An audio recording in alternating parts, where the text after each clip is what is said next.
Today's episode is presented by Team Poland. Team Poland is a one-stop shop offered by 6 Polish development institutions to unlock global potential of Polish companies and their international partners. Good morning. It's Wednesday, June 24, and this is the Brussels Playbook podcast.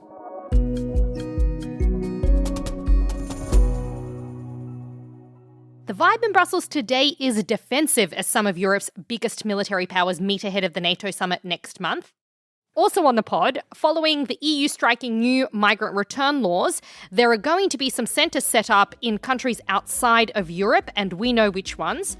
Plus, it's getting very hot in here, and we also tell you why that is. Probably because of the weather, isn't it? Well, yes, and global warming, I suppose. But more nuanced. Yeah, it is a little more nuanced than that. I'm Zoya Sheftalovich, and with me today is Ian Wishart. He's our senior EU politics editor. Hey, Ian. Hello, Zoya. I see you've got a T-shirt on today. It takes a lot for me to wear a T-shirt, you're quite right, but seeing as the thermometer's above 35 degrees, I think, no, don't look below. Just checking if you've gone the full Nick Vinegar route and you're wearing shorts too, but it's not that dire yet. No knobbly knees today. All right, Ian, let's talk about something serious. The E5 summit, it's happening in Berlin today. What is the E5? Do you know? I do, yeah. 5 countries, 5 leaders, France, Germany, Italy, Poland, and the UK, which goes back to what I was saying yesterday. It's almost as if Brexit didn't happen, or does it mean that the EU is irrelevant? Does it indeed? Discuss. Let's do that. Well, basically, Friedrich Merz is hosting his fellow leaders from those countries. So it's Emmanuel Macron, Giorgia Meloni, Donald Tusk, and Keir Starmer. Yes, still Keir Starmer for now. And they are going to be meeting for the first time at the leaders level, this E5 group, because previously it was really mainly operating as a defense minister kind of gathering. Now they're going to the leaders level. This was created back in 2024, basically bringing Europe's big military powers together. Because is it prompted by Ukraine more than anything? Well, I mean, it's prompted by Donald Trump, really, isn't it? Yeah, it's all of the above. It's the fact that Europe is now investing so much more in its defense. It's got this SAFE program where it's got loans for defense industry. It's got all sorts of money that's being pumped into defense, and it has to deal with this fact that the US is not providing the same level of support as it has before. So yeah, this is all of that. But this is maybe a question 20 years too late, but is it a sign that the EU at 27 or 28 as it was is just too unwieldy? Well, I think the way that these folks would put it is it's not about being unwieldy. It's about gathering groups of like-minded countries together and getting on the same page. And particularly because Are they like-minded, though? On defense, yeah. These are the big spenders on defense, and they are also big Ukraine backers. And I think the UK plays a big part, obviously, from the perspective of the fact that, nuclear umbrella. The US is not providing that so much, or at least it technically is, but people in Europe think maybe it isn't. So it is interesting, though, isn't it, that they've expanded it out of that traditional E3, the big 3, into including Poland and Italy. That is quite a development, actually. It is, and actually it's because Poland and Italy were a bit Have annoyed. been moaning, yeah. Yeah, they've been moaning about not being involved in this E3 format, which has also been meeting. And you'll remember from our various talks about what happens if there's a negotiation when it comes to peace in the Ukraine war. The E3 is one of the groups that is being considered as playing some sort of role at the table. But Italy and Poland was annoyed by that. So this is them saying, hey, we're in on this too. Officially, this meeting today is designed to prepare the NATO summit in Turkey next month, isn't it? 7th and 8th of July. Absolutely. And that's why the NATO Secretary General, Mark Rutte, will be joining by video link as well. And it's also to talk about how they're all doing with this 5% GDP spending on defense goal that they signed up to by 2035.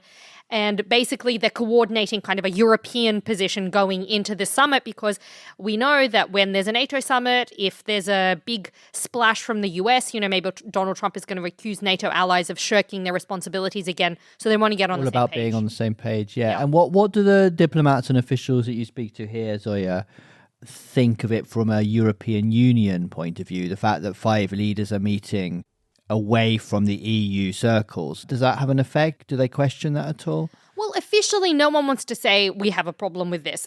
until they do. It feeds into that debate we were having last week about who speaks for Europe with Russia, doesn't it? It does. Is it something that the EU institutions should do on behalf of all 27? Is it something that only a leader can do? Is it something that it's the E3 or E5 or whatever? That's a very difficult question to answer, and it goes beyond just Russia and Ukraine and Brexit, and all of this is part of the mix, I think. Yeah, it is. And so when I was talking to people last week, because this question of, you'll remember that before the European Council summit, just before it happened, there was this story that broke that someone in Antonio Costa's cabinet, his Sheftalovich, his right-hand man, had called the Kremlin basically and opened a channel of communication.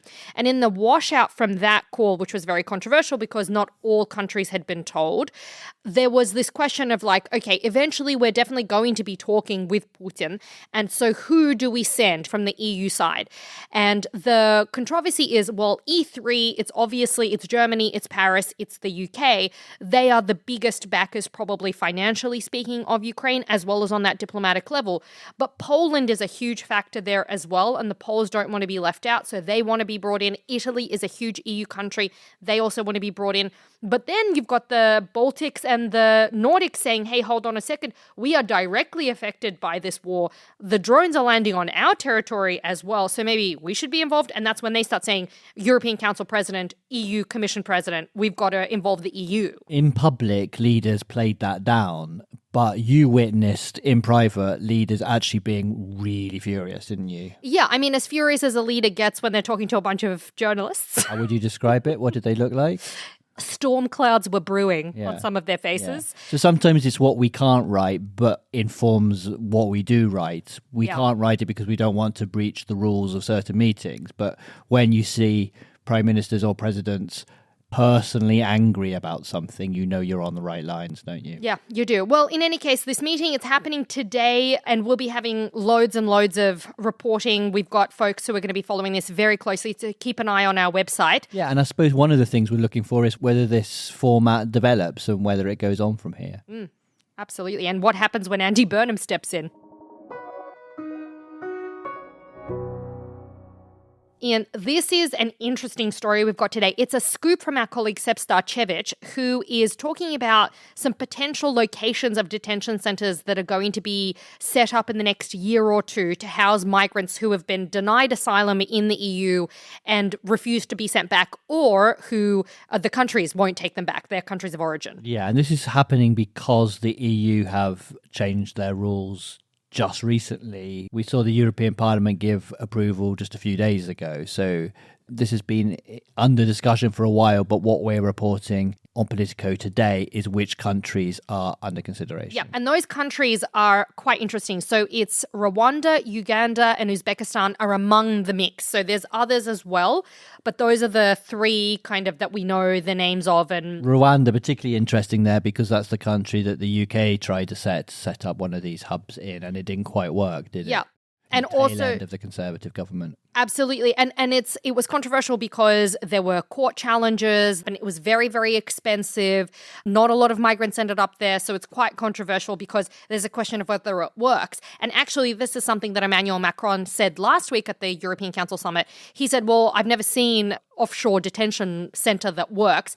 Although what I would say from the perspective of someone who's lived in Australia, which has utilised this model in the past, it's not a question of whether it works from the perspective of like how many migrants you get there. It's a question of whether it works as a deterrent and as sending a message to the electorate to show that you're tough on failed. Is that what it's all seekers. about, sending a message to the electorate?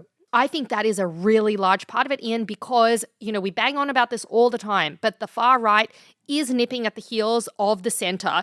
The centre parties are having to adopt some of the policies of the far right on migration, which is very much seen in certain parts of the EU as a big problem. People don't have particularly warm feelings about large number of migrants coming. And so I think it is really about conveying to those people, look, we might not be the far right, but we're actually doing something about this. We're getting really tough on migration, tough on asylum seekers. And I will say that it's important to note that this is people who apply for asylum in the EU. They come to the EU, they apply for asylum, and then they don't get granted that asylum because for whatever reason, it's decided that they're not genuine refugees. And these are the people we're talking about returning. It's not people who are sort of applying to come to Europe to kind of get a job or who are here and who are granted refugee status.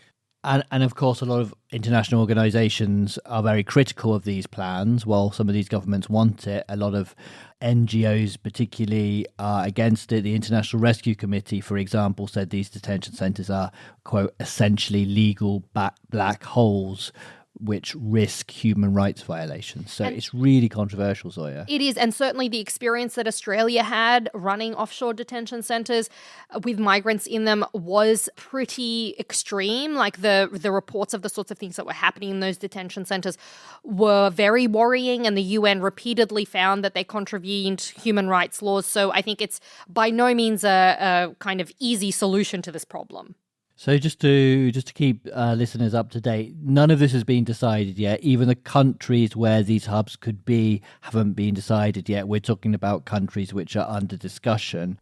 The Greek Prime Minister Mitsotakis has said that they want to conclude the first agreements for the creation of these structures this year, so they're operational next year. That's where we are, but it's interesting that it's got to this point where countries around the world are being approached. Absolutely. And the countries that are kind of at the spearhead of this in the EU, it's Denmark, Austria, Greece, Germany, and the Netherlands, who are the strongest advocates who really want these hubs to be open. And I've heard from various officials from those countries a similar timeline where they are thinking that this is probably doable by next year. Not a surprise that Mitsotakis wants it done by 2027. He's going to face an election, and so are a few of the other leaders of these countries as well. And it's important for them, for their electoral kind of performance. Should we talk about the weather then, Zoya? It's your favourite topic. You're a Brit. Yeah, I'm just looking at your sweaty face. That's what reminds me of this topic. Oh, listener, if only that weren't real. It's too real, Ian. Listen, we've got a story up on our website today. Zia Weise from our climate team has outlined precisely why we're feeling so hot right now. And she's got 3 reasons: climate change, bad infrastructure, and bad politicians. All related, probably. And what she's saying is that global temperatures have increased by about 1.4 degrees Celsius since humans started burning fossil fuels. When's that? Industrial Revolution, when was that? Late 1700s? Oh, yeah. Yeah, all right. so. There you go. Well, the scientists, they agree this heatwave is linked to climate change, and Europe is actually the world's fastest warming continent, so we're in trouble. What is anybody going to do about this? Because it's we talk about so many different really important issues on this podcast, don't we? Ukraine, Iran, halloumi. All of that is distracting us from something that's probably even more important than all of that. Look, I think this is the problem. This is such a long-term kind of big issue that it's almost too big, isn't it? Yeah, it is. Too big to get your head around. It is. So one of the things, as Zia says in her story, one of the issues is that the European design of buildings is made to keep heat in, not out. And meanwhile, so only a fifth of households in Europe have AC installed, which But doesn't more air conditioning create more climate change because it's using so much energy? So that can't be the solution, can it? Exactly. Well, yeah. Open a window. I open all the windows again. It doesn't help. But this is the problem. And in Belgium, for instance, 1/5 of the trains don't have AC at all. So the National Rail Company has actually had to cancel peak hour services because of how hot they have been getting. It's linked, as I said, it's linked to a lot of things we talk about. And we talk about simplification, what the EU calls simplification as well, cutting of red tape and regulation. But a lot of that is at the cost of, critics say, at the cost of climate change rules. Action. Progress. Yeah. Yeah. So it's all about getting the balance right and politicians getting the balance right. Yeah. Folks, that's about it from us today, though we do have a very amusing voice note that we've received on our WhatsApp. It's Angus, who's a fellow Aussie living in Europe, and here's what he has to say. Hey guys, I just wanted to say that I love the podcast. I just wanted to share that every time I listen to you guys, it always makes me think of Winnie the Pooh. Zoya is Tigger, Ian Wishart is Eeyore, Sarah Wheaton is Piglet, and Nick Vinegar is Pooh. Yeah, I can't help thinking of you guys like that as you take us all on a journey through the 100-acre wood of European politics. Anyway, have a great day. Keep it up. You know, one of Eeyore's best lines was, "Good morning.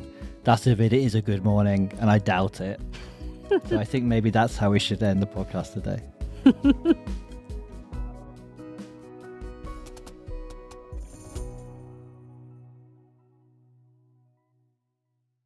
A message from Team Poland.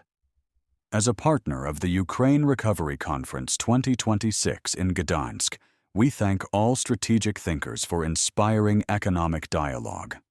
Team Poland brings together 6 development institutions, connecting companies and investors to unlock ideas and capital and drive sustainable growth across Europe. Find us at www.teampoland.eu.